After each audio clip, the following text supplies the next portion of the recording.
Frame there with a cross brace, and then I just whack it up top. Whack! Weight and everything like that, but you get the idea, right? And then the ladder kicked and fell over and went right into the water, and I just saw the ladder go floating down to the bottom. The bucket lands on it with the 50 kilos of bag hitting it, and I was like, God damn it!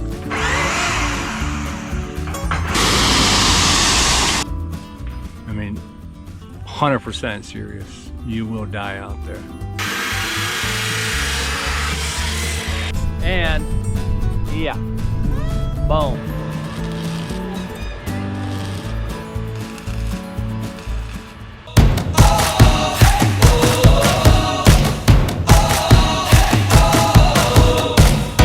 We're starting here, starting right now. 1, 2, 3. We breathe it in. We feel our hearts, they're pounding, rising up to feel the fire dance wild through our veins. We take a chance, no, we'll never be the same. Giving it all we got, giving it all we can, giving it all we got. Climbing up to the top of the world, no fear, we're gonna make it. Everything we want is ours. Whoa. Hey, how you doing? How you doing? Craig here on the Thai Farm, where I have already been at it. Check it out. Boom. That's what I just started, and I use these. What are they? The thumbnail. The cutoffs. You know, you saw me maybe before all the cutoffs I made, chopping that tree. I figured, oh, I'd do something with it. Now that's what I decided to do with it. Those are actually the cement fence posts. They're 4x4s though. They didn't have any 3x. They didn't make any yet, so I said, it's all right, I'll take the 4x. Give me that much more height away from the you know, mud and everything. And I've also done some destruction.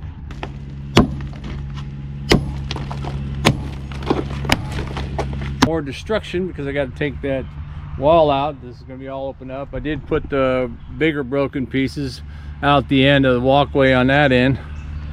I got a truck coming, well, a couple trucks. I got another couple cubic meters of stone and a cubic meter of coarse sand and a cubic meter of fine sand for rendering the walls. And I did this. I'm gonna take it down. Boom, look at that. I got the A-frame there with the cross brace and everything, goes right in the holes.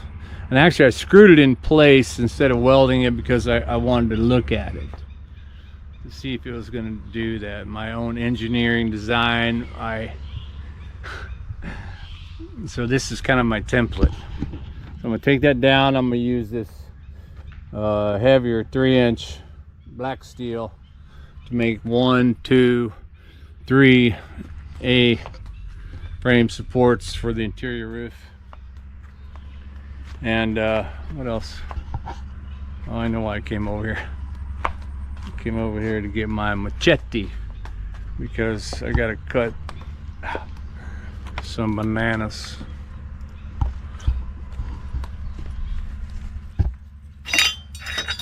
And this is my favorite machete. Well, this little banana's over here. These ones are still, they're still waiting. You can see they got it's a little bit of a ridge right there. And I don't, you know, I want to leave them on there.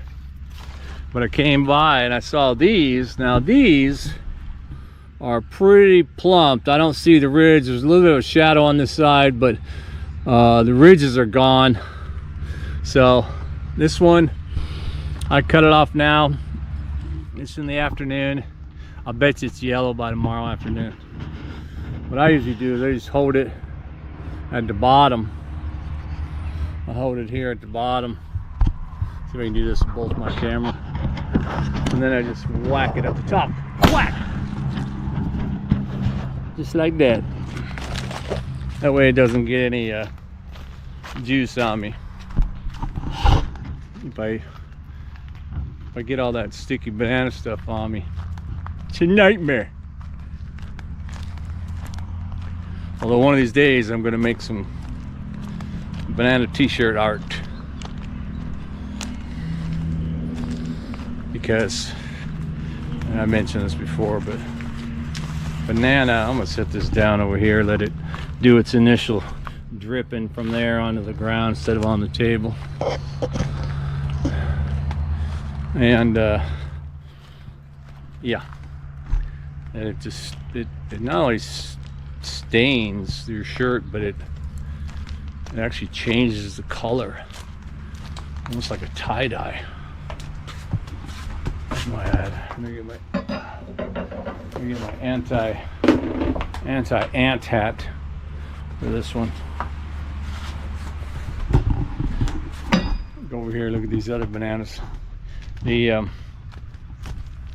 Whenever I duck under these two trees, man, it's like ants see you coming and they go, hey, let's jump on that guy, we'll get a ride. Maybe we can bite him in the neck. Water is still quite full on the number 2 pond and on the number 3 pond and the rice. It can go up and down pretty quick on a single day, but it's been a few days and it's remaining. Oh my gosh, where are you, man? What the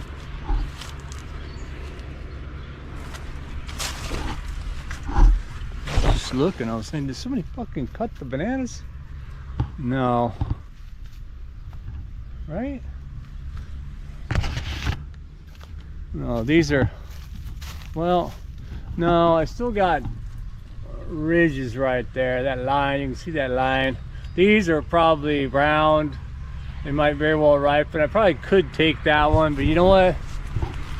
I'm gonna give it another day, or maybe 2 days, maybe Wednesday. Today's Monday. And this one too. The bottom ones still have that little bit of a ridge. You can see it on this one line, but they're rounding nicely up there, and it's almost disappeared here. I could take that too, but yeah, let's give it another 2 days, I think, and it'll be busting out.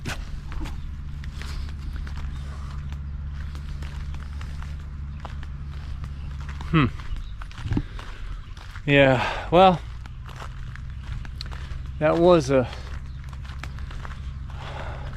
pretty arduous task, making that wood design. I had to drive out and pick up those fence posts, and each post is, I don't know, heavy. I was gonna try and carry it, you know, like a log, but I couldn't do that, and I didn't gonna video it. But what I did was, they have like grooves in them, so I lassoed it on the bottom, and then I stood it up. I stood it up like this, and then I got behind it and I let it lean over on my back, and then I just held it with the rope, right? And then I just walked over here till I could get right there, and then I dropped it. And I did that 4 times. Did that 4 times, and I just set them in a row. So I thought about getting more posts and putting them on the 2 sides of this, but I don't know that I'm gonna do that, because again, I'm making this into a, you know, it's a multi, what's that, what do we call that? Not multi-use, multimedia, because it is a media, right? Not like in the TV sense, but wood.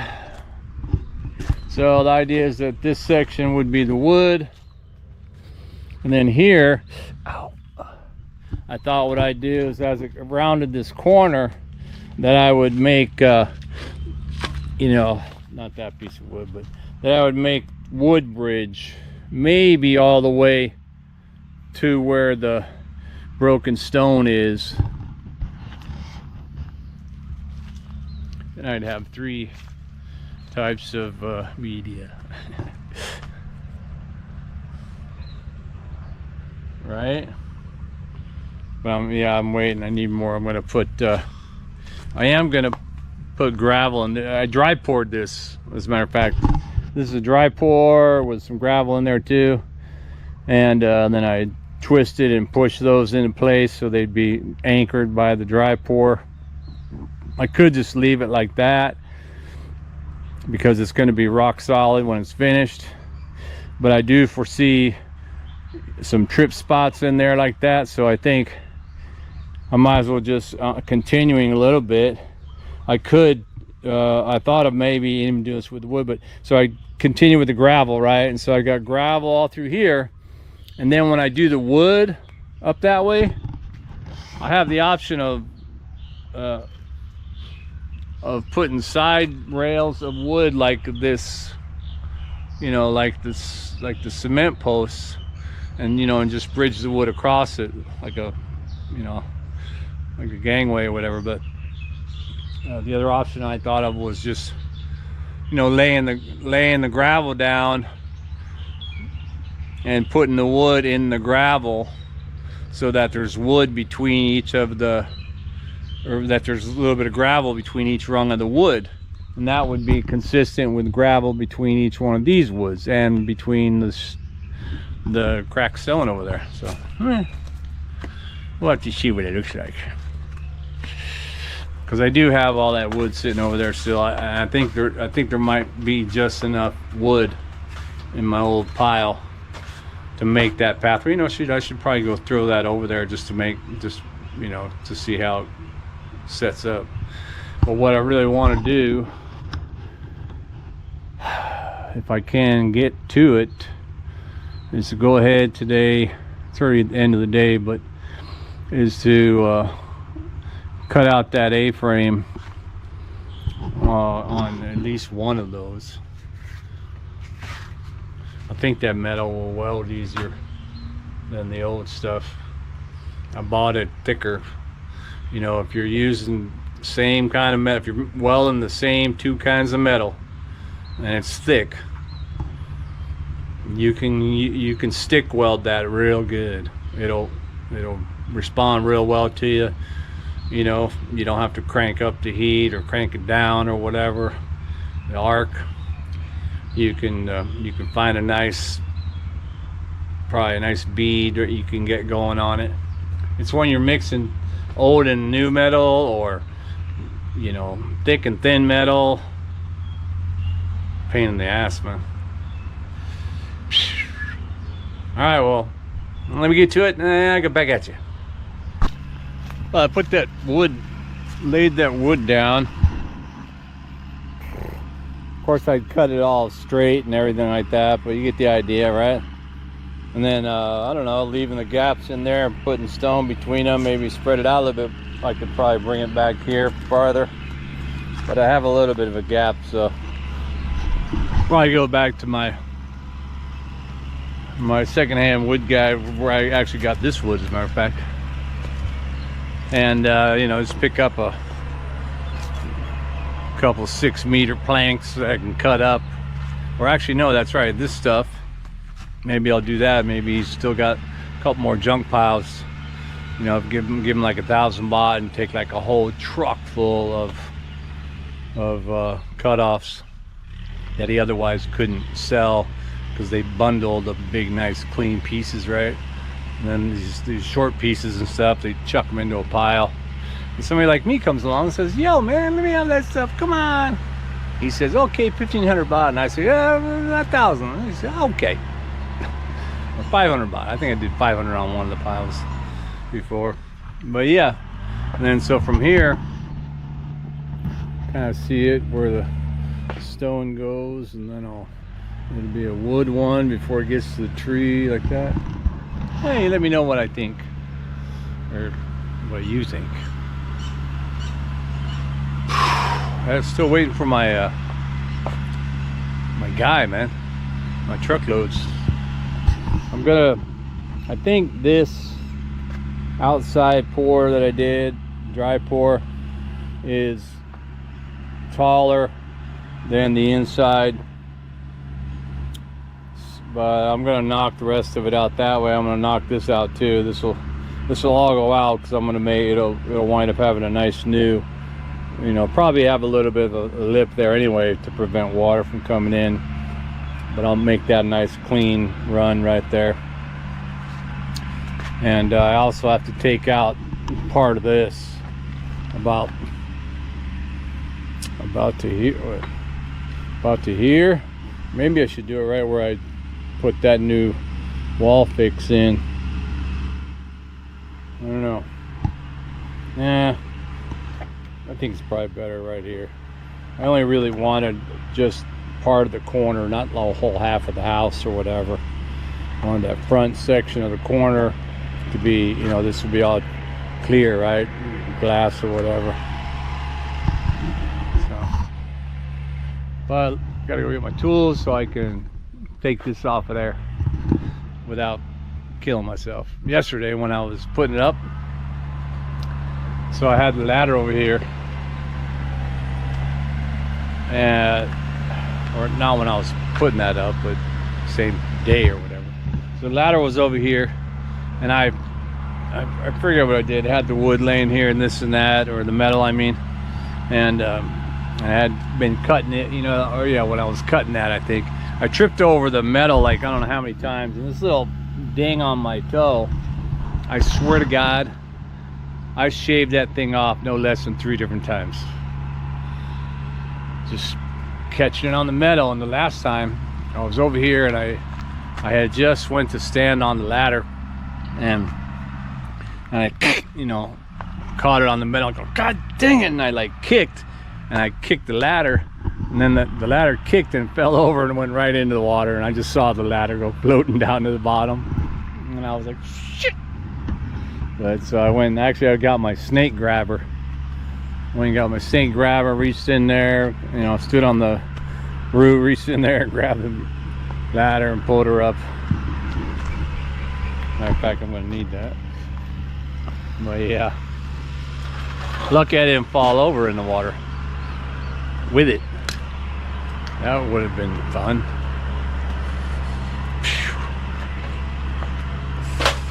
But no, that's right, I got my scaffolding. I don't need the ladder.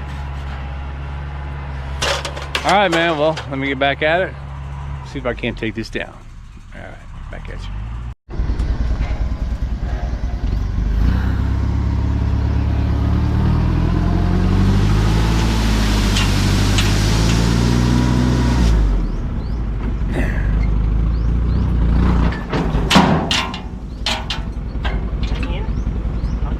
Hop on.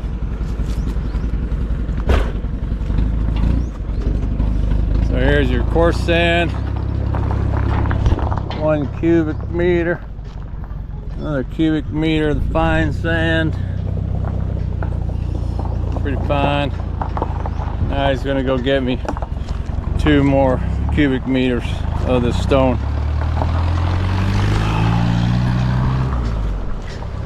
Yeah, I should have my own yard where I, you know, where like the cement walls like they do over where I buy it from.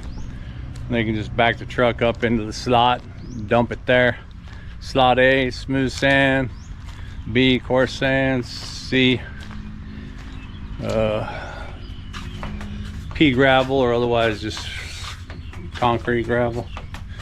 And then maybe 1 more for D, for concrete rock. Well, that'll work. Well, he also before this trip, he just came here and dumped the soft sand, but he also brought me 2 bags of cement that I ordered, and I also ordered some more of the long bar, and I was putting the cement's 50 kilos, right? So not easy, especially trying to come across all this crap. So I brought it over in the wheelbarrow, 1 bag at a time. I took the 1 bag and I had it, and I was gonna right here, and I'm gonna flip it over into the bucket, right? So when I did that, I'm standing here and it flips over, but as it grabs this side, it tilts the bucket up, and then it jumps forward and chops my goddamn toe as the bucket lands on it with the 50 kilos of bag hitting it. And I was like, God damn it, you know. Shit. And then, so I'm walking out here to go back to get the second bag, which if you saw, the second bag is busted open. Yeah. But I first step on this rock, it rolls me. I jump forward, and then between my thong and my toe, I pick up where is it? I don't know, it's a piece of metal bar laying around. And when I started to trip over the metal bar, my foot raised and my metal bar caught on my pants here. So I literally went down on one hand. I mean, like, kaboom, kaboom, boom, boom. I mean, a comedy of errors. Dang, man. I didn't get hurt other than, you know, my pride, I suppose, and my toe is chopped again. Another toe. Man. If it ain't one thing, it's another. Let me see if I can't get me position there where I can get this.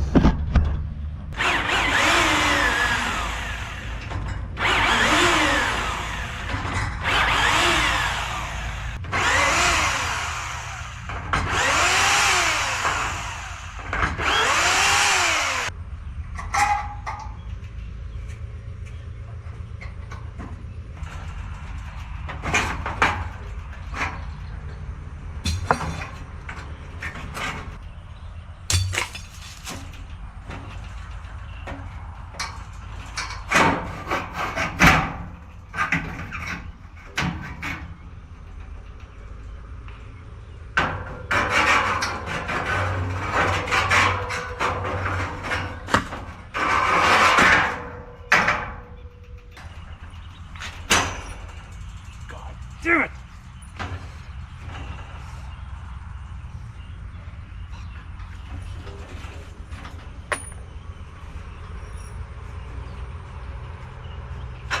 Yeah, that's that whole, oh, you're working in your flip-flops thing.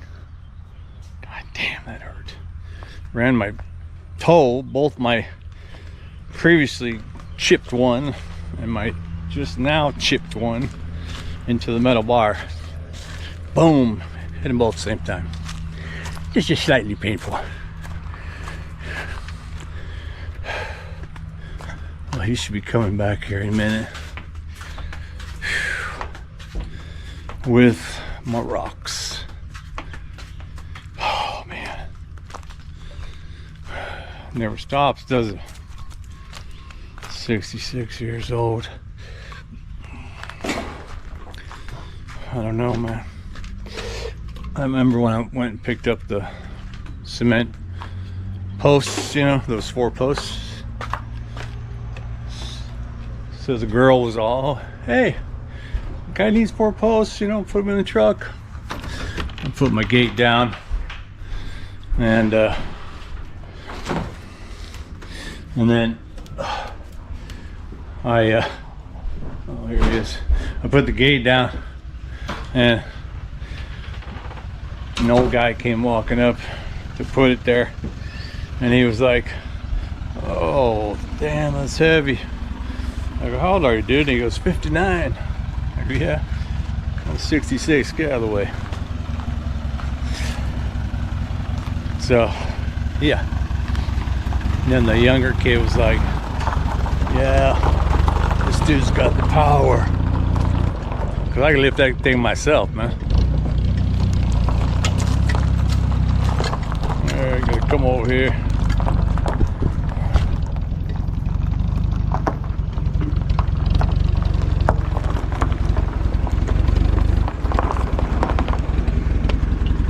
Alrighty, there's with 2 cubic yards, looks like.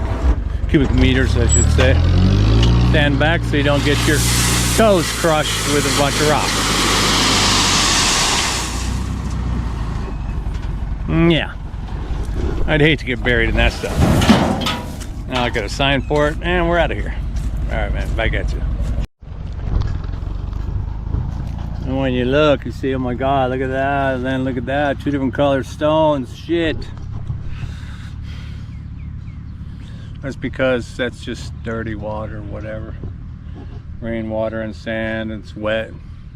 As soon as the sun dries it out, and if it rains, I doubt it's gonna rain, but I could throw a hose on it if I want to wash it off. It'll be like this. And now,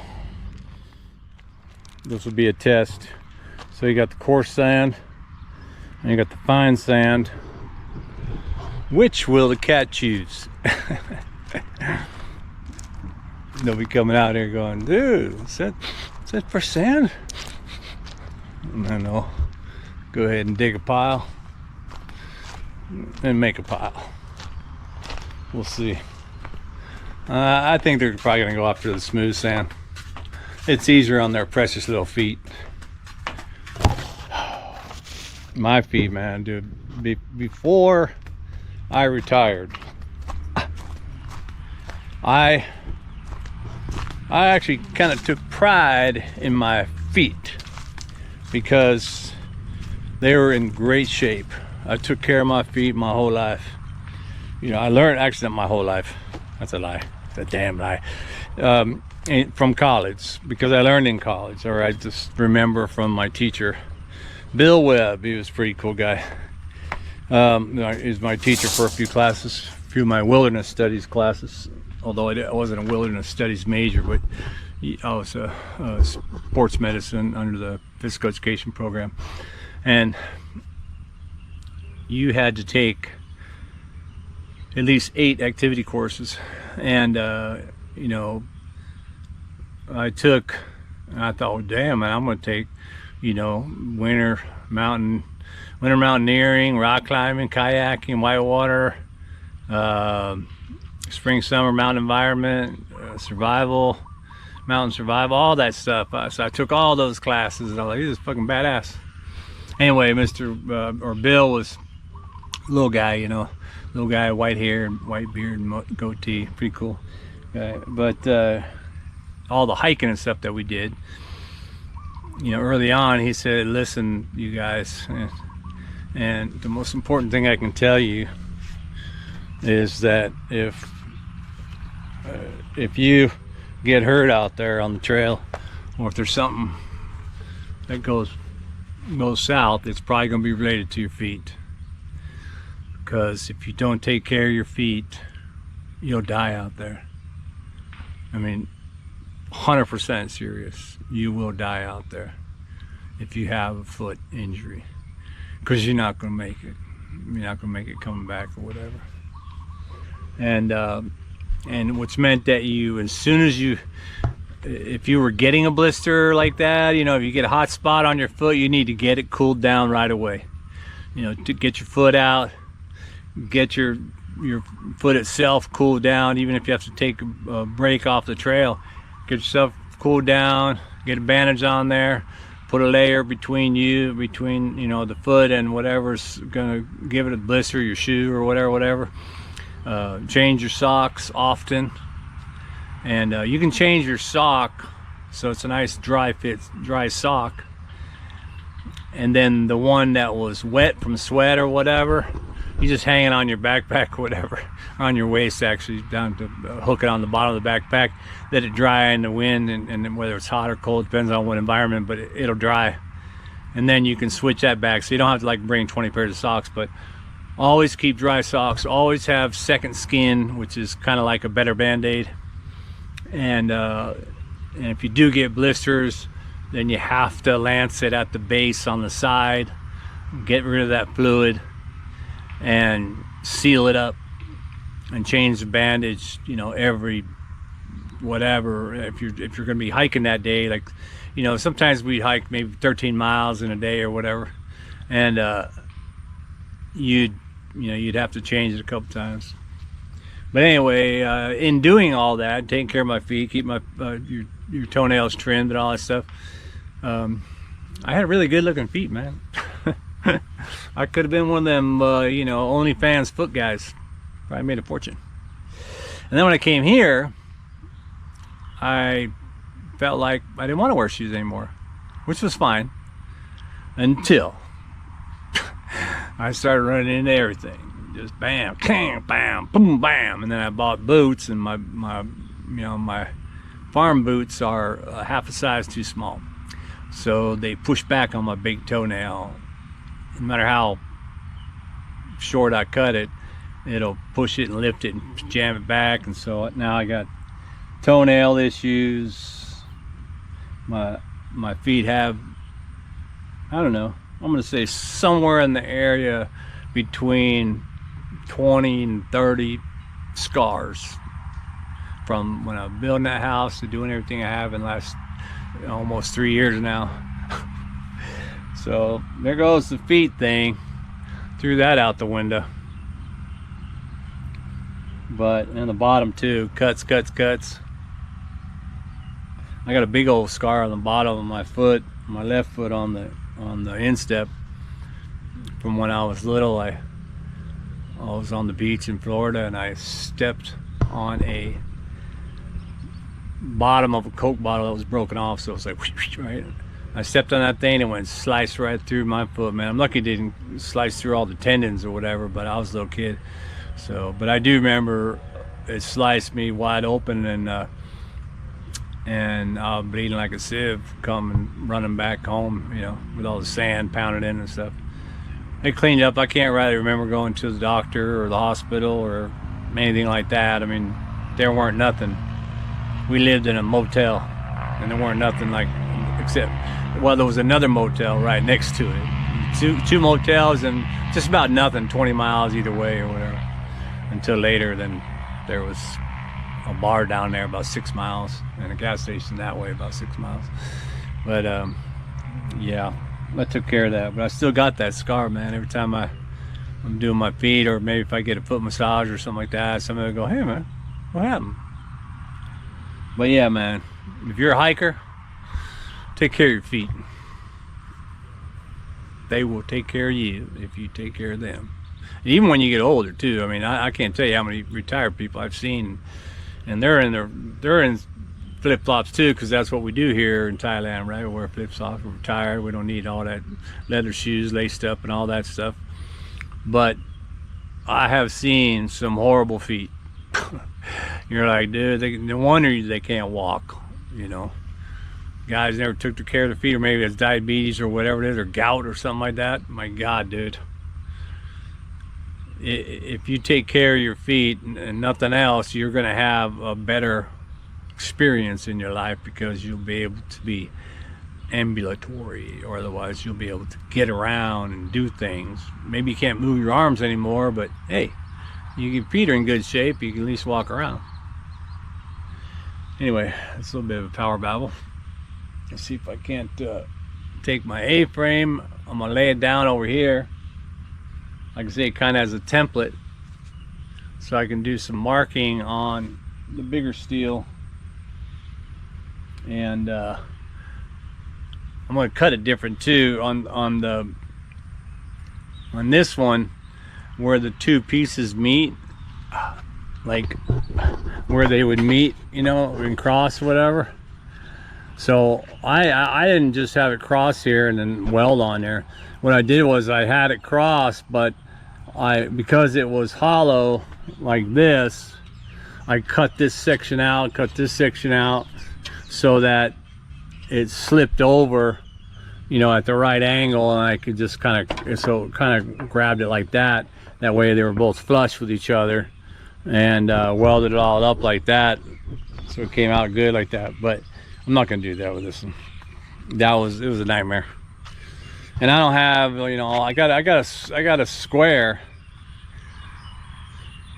which I probably could use for the better part of the 45 degree, but you know, if you're doing all this stuff and you have all the right tools, it's a hell of a lot easier.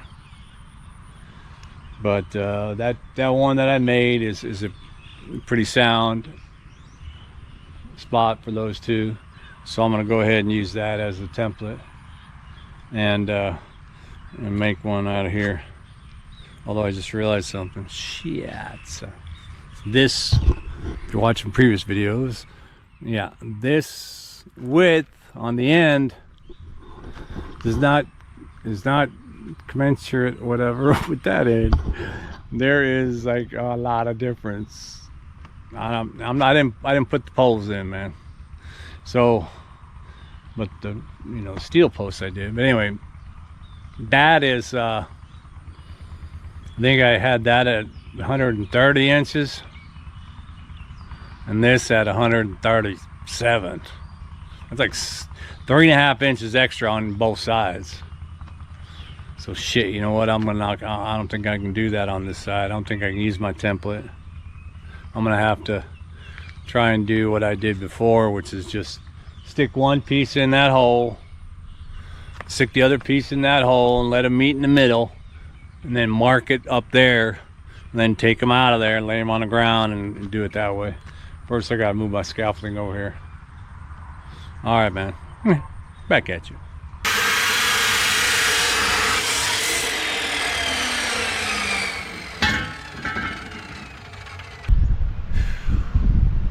Yeah, a little safety check here, because I remember yesterday when I was welding, I was hearing popping, you know, as if the hot molten metal was landing on something and making it pop, you know.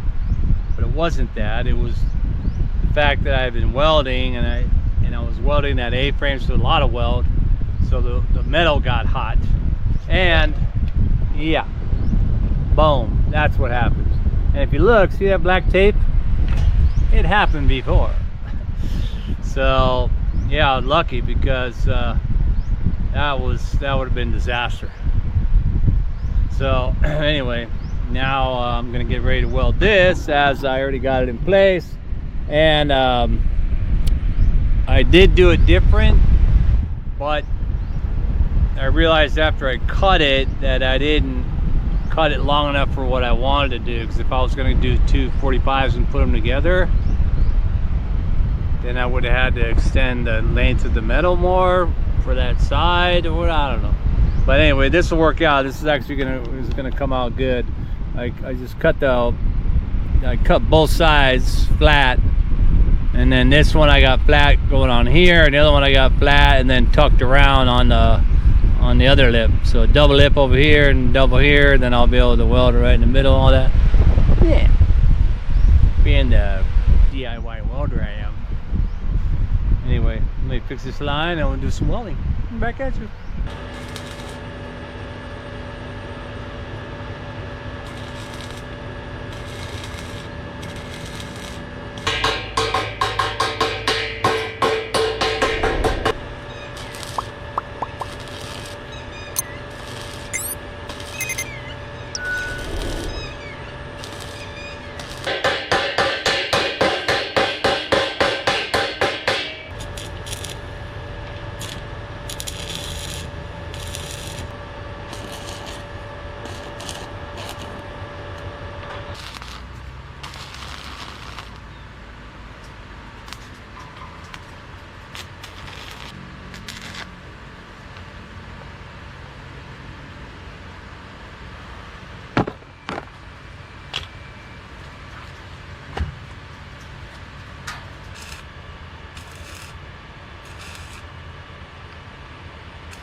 Well, that was my last welding stick. And as the sun goes down here on the Thai farm, so goes another day of me doing it myself. Well, kind of a beast, but hey man, looks all right. I'm gonna get more sticks tomorrow and I'll touch up these. Those are, you know, I don't need to, I'm not one of those guys who use my grinder to grind it all smooth, make it all pretty and stuff. I don't need to do that, man. This is some raw materials, some raw welding. I got her done. This was actually the end piece, right? So, I mean, I could put it down here and all that stuff, but this I think is a good one because one, I'm using that end piece. But two, it'll give it that main support up there right at the top. Triangle, right? Strongest geometrical figure known to man. Yeah, it is. Now I just gotta need to get it up in there, but you know what, I ain't gonna put it up there today because it takes a lot to put it up there. I gotta get up balance and everything, gotta get good position, my scaffolding, got my clamps in place, we gotta, you know, I gotta drill it to actually, I was thinking now this time what I'm gonna do is I'm gonna drill it in place like I did the other one, but this time I'm drilling it in place, make sure it's all straight and true and everything, and then I'm gonna weld it right there. I'll just leave them screws in there. I'll do that tomorrow because like I said, ain't got no welding sticks. All right, man, well, hey, oh yeah, I hope you enjoyed all that and you follow me so that I can be receiving your words of encouragement that I'm doing the wrong or doing the right thing here. All right, man, well, hey, again, thanks for watching. Keep watching and I'll get back at you with more welding here on the Thai farm.